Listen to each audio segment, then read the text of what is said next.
Hi there, welcome to this pre-recorded workshop all about understanding primary assessment here at DBSJP. My name is Russell Smart. I'm one of the two deputy head teachers for primary here at DBSJP, and my whole school responsibility is also for assessment across the school and assessment procedures that happen in primary.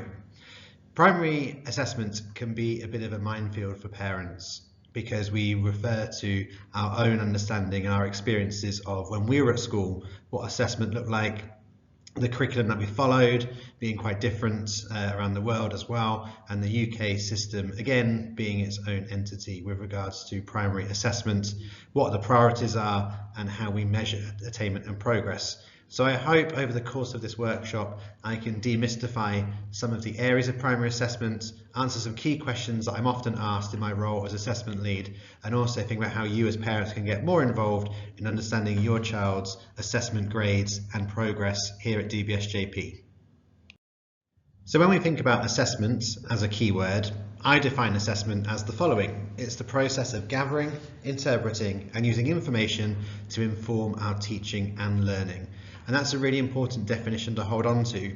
We don't do a test or an assessment just for the sake of it. We should be using that test to inform our future practice as teachers, to support our children in their understanding of their own learning journey, and that can be as early as year 1 right through to our year 6 children, and how our teachers can adapt their teaching to support the children the best they can, but also making sure that the children within their class are all challenged appropriately based on their individual starting points. There are two types of assessments. There's formative assessments. This is like the ongoing checking in on how the class are doing. This might take place regularly in a single lesson, maybe at the start of the lesson, maybe the midpoint, and at the end of the lesson, the teacher's just checking the child's progress in a form of different ways, and I'll explore some of those ways in a bit. There's also summative assessments. These tend to take place at the end of a period of learning, maybe the end of a unit of work, or maybe the end of an academic year. We might complete a summative assessment. Since my own career began, assessment has changed significantly in the time that I have been teaching. One of the biggest changes to assessment procedures took place in the UK in 2014. And although this was over 10 years ago, we still hold true to those reforms that took place in 2014. Let's go through some of those key changes. So prior to 2014, I would level my class, the individuals within my class, against a series of numbered levels and then sub-levels. For example, a child in my year 6 class might have ended year 6 on what we called a level 4B, which meant they met expectations. A 4A, they were above expectations, and a 4C, below expectations. Those children working significantly above the year 6 expectations prior to 2014, I might have said were a level 5. And again, that was broken down into an A, B and C subcategory. This led to teachers prior to 2014 wanting to race through the curriculum, trying to get children to race up the levels rather than going deep with their understanding. So in 2014, when the review took place, national curriculum levels were removed and they were replaced with year group specific expectations. And that's what we use today. That's what you'll see as well on your child's reports. Whether they've met the expectations for the year group, whether they've exceeded, or maybe they're working towards those expectations. In a way, I can understand it's kind of a bit like having a level, but we're working towards those curriculum expectations specific to that year group. There's a much greater emphasis now on those age-related expectations. Let's take a year 5 class, for example. I would expect the majority of my class to meet the year 5 expectations. There's always going to be some children that are working towards and some children that are exceeding, but the vast majority of my class should meet the age-related expectations for that year group. Likewise, those children working significantly above those year group expectations, we might say are mastering the curriculum. They're demonstrating learning objectives not only in that one particular subject, let's say maths for example, but they're able to master that objective to apply it in other areas of the curriculum, maybe in their science work or maybe their geography work. Also, post 2014, there was the removal of the levels in the NCAs, the National Curriculum Assessments, and an introduction to a scaled score. These numbers are quite familiar if you're familiar with standardized testing, More on this later. A child achieving a scaled score of 100 is deemed as meeting those year group expectations. Numbers above 100 working above year group expectations, and numbers below 100 working towards year group expectations. The idea of this would be to have much clearer goals for each year group and a real push on deep understanding of those objectives, rather than, like there was in pre-2014, a tendency to race through the curriculum to get children to that level 4B. At the start of this presentation, I shared with you that there are two types of assessment. Let's have a look at formative assessment in more detail and what that means for the teachers who are planning your child's lessons, but also what your children might experience. Formative assessment could take the form of an observation. Children right down from year 1 right through to year 6 will have experienced some sort of observation within their work. This could be the teacher working with a designated individual or group, or maybe the teacher moving around the class, interacting with them, asking them questions, but standing back and observing. They're not necessarily doing any direct teaching at that point, but they might be making notes on the child's cold task, for example, or how the child is forming sentences, with a focus on that child's independence whilst they're working. They might do some low stakes quizzing. This might take place at the beginning of the lesson, maybe at the end, or maybe during the lesson. The idea of being low stakes is that the children aren't anxious about completing the quiz. It might be multiple choice, it might require a short explanation, but that quick fire quiz helps the teacher to adapt their lesson in the moment to make adjustments. Perhaps a greater percentage of her class grasp the learning objective early on, so she can challenge them further. Or maybe there's a misconception in science that the teacher wasn't quite aware of. They've carried out a quiz, they're aware of the misconception, and they can adapt the rest of that lesson to cater for the children's needs. Class discussions are a really good way to assess where children are at. They might be talking in groups, or with a learning partner, or directly to the class teacher. They're demonstrating through their oracy their understanding of that key concept or idea. Feedback on work. We like to promote whole class feedback here at DBSJP, rather than reams and reams of written comments in books, which often are never read by the children. Instead, by the teacher giving your child verbal feedback in the moment, or maybe the following lesson, or maybe addressing concepts with the whole class in the following lesson, the teacher is feeding back on perhaps the misconceptions, the strengths of the previous learning, or development areas. They might also be given examples of specific children who met the learning objective by sharing some key work or key ideas. Formative assessment is hugely positive, and I for one will put a lot of value on formative assessment because we're seeing the children work in the moment. They're not working necessarily under pressure. They might be working independently or in a small group, but they're demonstrating what they can do day in, day out. It helps us to identify individual learning needs of the children. It really does provide immediate feedback, either in that lesson or very soon after that lesson is finished, and the children can act on that feedback straight away.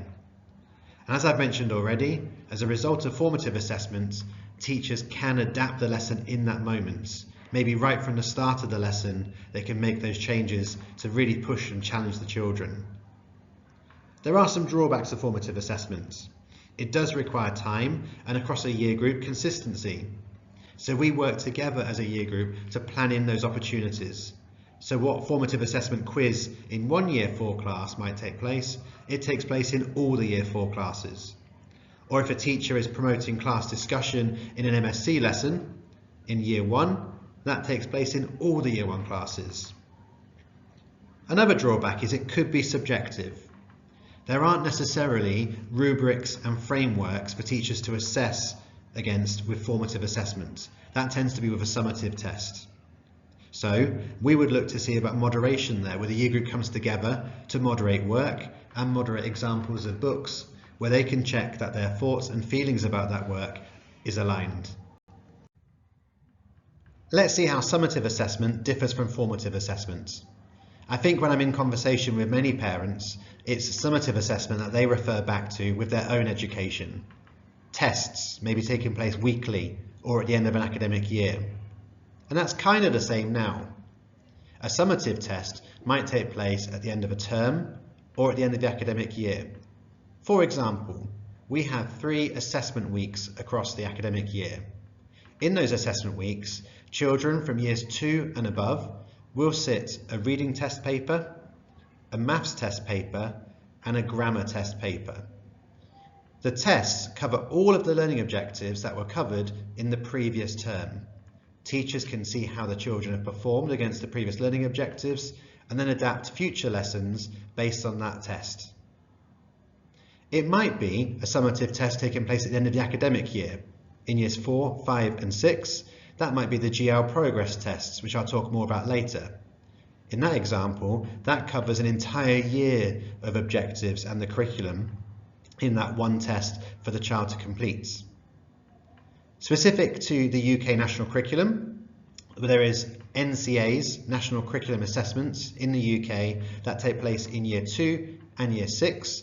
They're the end of key stage tests. So year 2 is the end of key stage 1, year 6 is the end of key stage 2.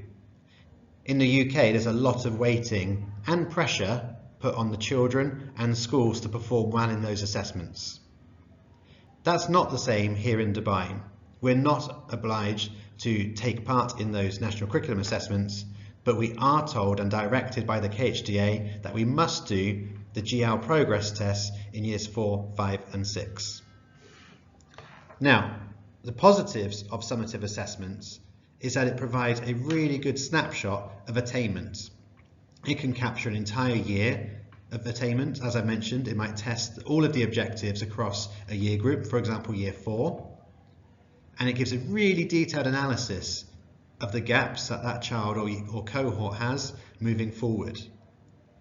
Because the examples of the summative tests that we use here at DBSJP are standardised, we're able to benchmark ourselves year on year, but also against other schools, either other schools in Talim, other schools across Dubai, or the UAE, or internationally as well. Now, there are challenges with summative assessments. Being an exam and a test, with the best will in the world and the best preparation we can give the children, some children do get anxious going into this style of test. I know I was one of those learners when I was at school, particularly for my GCSEs and A-levels. I did not perform well in an exam. Also, it focuses on the results rather than the learning journey itself. And because many of these summative assessments come at the end of an academic year, one could perceive it almost being too late if there are gaps. They would need to be addressed the following academic year by the next year group teacher. Finally, and a big drawback for me, is that it's a one-off snapshot. We're judging the children against their entire term or year on that one day. And if that child isn't feeling great that day, or is tired or ill, or whatever stresses might be happening outside of that exam room, if they don't perform well on that one day, it could be seen that that judgment is made against them unfairly and they don't perform well in that one assessment. So what about the types of assessment used in primary schools and specifically here at DBSJP? Well, I will always put a greater emphasis on teacher assessments, and I'll always promote this in our staff meetings with the DBSJP teachers. The reason for this is that it can take into account a vast range of evidence bases. It will use the daily formative assessments, those ongoing assessments that the teacher has of your child. Sometimes those are recorded formally, sometimes they're not. Sometimes they're anecdotal evidence of how your child is working in class. That will be combined with the teacher's knowledge of how your child approaches summative tests as well. And it's important to understand the balance between children completing a summative test to give teachers an indication of how they performed at the end of a term or end of a unit of work, but it's used in conjunction with the formative test as well to make that overall teacher judgment. As I've mentioned already, there are standardized tests that teachers will use.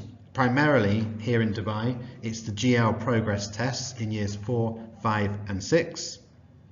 Elsewhere around the world, particularly obviously in the UK, children will experience assessments in year 2 and year 6 for the national curriculum assessments. Also as well, there might be some diagnostic assessments taking place. These might take place at the beginning of a unit of work, and this is to check the child's current understanding before any teaching has taken place. In English, for example, it could be a cold write. So if I've introduced perhaps biography writing to my class, before I do any teaching about what a biography is, I might ask them to write a biography, maybe about themselves. I can then see what the gaps are. Do they understand the content of a biography, or the layout, or key vocabulary to be used in that assessment piece? It might be at the start of a lesson. We have cold tasks in maths, for example. The teacher, introducing a new concept, perhaps ratio in year 6, might give the children a ratio question. He or she might then check their children's understanding, and there may be some children that can already answer that question in particular, so there's no point the teacher holding them back. He or she can then extend them and challenge them further with more complex questions. On the flip side, it might be that the children, individuals or groups, or maybe a majority of the class, don't understand how to answer that ratio question, so the teacher can then adapt the lesson and the unit of work to cover those gaps. Another important assessment worth noting for primary, in years 4 and year 6, and also any new children joining the school between those year groups as well, so 4, 5 and 6, we'll sit a Cat 4 assessment. This is an assessment that shows potential to learn. And it's really important to differentiate here. It's not an assessment that covers curriculum content or knowledge. It's about their understanding of problem solving and their ability to grasp new ideas with 4 different batteries: verbal reasoning, non-verbal reasoning, quantitative and spatial reasoning. The idea of this is to help teachers understand your child's learning journey with us. It might be that their Cat 4 results are incredibly high, and maybe we're not seeing that on a day-to-day basis in lessons. So teachers know that the child's potential is much higher than what they're seeing. They can really challenge and support your child with maybe more complex questions, or maybe scaffolding the work to ensure that they can achieve their full potential. Likewise, a Cat 4 assessment might show low predicted outcomes, and that's absolutely fine as well. But the teacher can use their understanding of your child and the assessment to put in support for your child so they can achieve that potential. For the majority of our children, their Cat 4 results might predict average attainment. They're going to meet the expectations for that year group, and that's fine as well. If a child surpasses that and they surpass their Cat 4 prediction, then we as a school can kind of say we've added value to their learning. For you as parents, it helps you to identify strengths of your child, but also development areas as well. And if there are development areas, it's not a case of hammering those through extra revision or extra support, but it's knowing that when your child approaches a task, they might find it more complex.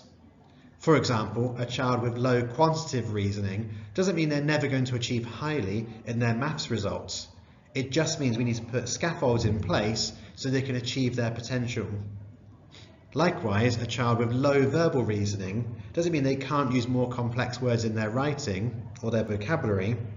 It might mean, though, we need to provide them with extra materials, maybe word cards or sentences as a starting point, so once they're started, they can then flow much further. The GL progress tests. There will be a separate workshop on this closer to the time of children completing this, and this is only for years 4, 5 and 6, and it's completed in the summer term. It's completed in English, maths and science, and it's used to track attainment and progress across a whole academic year. Year 4 is the first year group at DBSJP each academic year to sit the GL progress tests. And then following on from that, we then track progress when they're in year 5 and again when they're in year 6. Because the test is standardised, we can compare our results internally from cohort to cohort, but we can also compare them externally across the other British schools in Talim, or across Talim itself, or across Dubai, or compare ourselves to the UK. For you as parents, the analysis shows where your child is working at, whether they've met the expectations for that year group. It identifies how your child can be challenged further and how they can be supported in the following academic year as well. Perhaps becoming more familiar to parents is the NGRT reading assessment.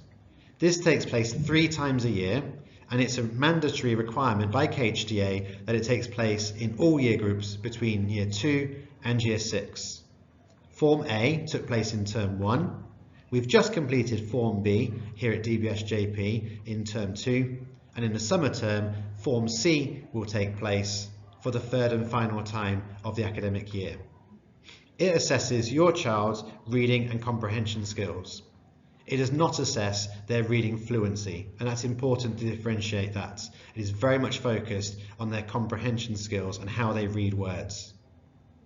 It helps us in school to identify if your child is meeting the expectations based on their reading age. So it gives us a reading age at the end of the test, and it's the reading age that we share with you as parents. Behind the scenes, it gives our teachers reports to see what your children succeeded well in, but also what their development areas are as well. And because there are 3 assessments across an academic year, we can measure the progress your child has made from test A to B to C. We can also make judgments on progress each year group as well. So when they're in Year 2 to when they're in Year 3 and beyond. For you as parents, and we try to share this with you in the parent meetings as well, it will help you to identify the areas your child needs to work on with their reading, and it helps us in school to identify intervention groups if your child is struggling with reading within the assessments. At the start, I mentioned the importance of using the assessments to inform our teaching and learning, and there's no point doing a test just to see a grade or a result at the end of it. So we use all of our assessments in conjunction with each other to really build a clear picture of your child's attainment and progress here at school. We use the CAT4, as I've mentioned, to measure their potential to learn and their learning preferences. In conjunction with the GL progress test, we're able to see, are your children meeting their full potential based on their CAT4 predictors? Using the NGRT reading assessment, and we're assessing the reading proficiency of your child, we can map that with the English GL progress test and the CAT4 to see, is your child's verbal reasoning from the CAT4 in line with their English progress test, and is that in line with their reading outcome? It really helps us as a school to build a detailed picture of each and every child, which we can then use to create intervention groups, to set targets, and to really challenge and support all learners here at DBSJP. And here's a summary of the previous slide.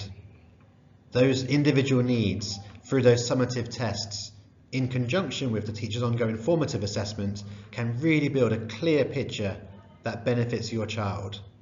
It helps us, through the use of CAT4 and other assessments, to build a really realistic picture of the challenges that your child might face, and also setting some challenging goals for your child.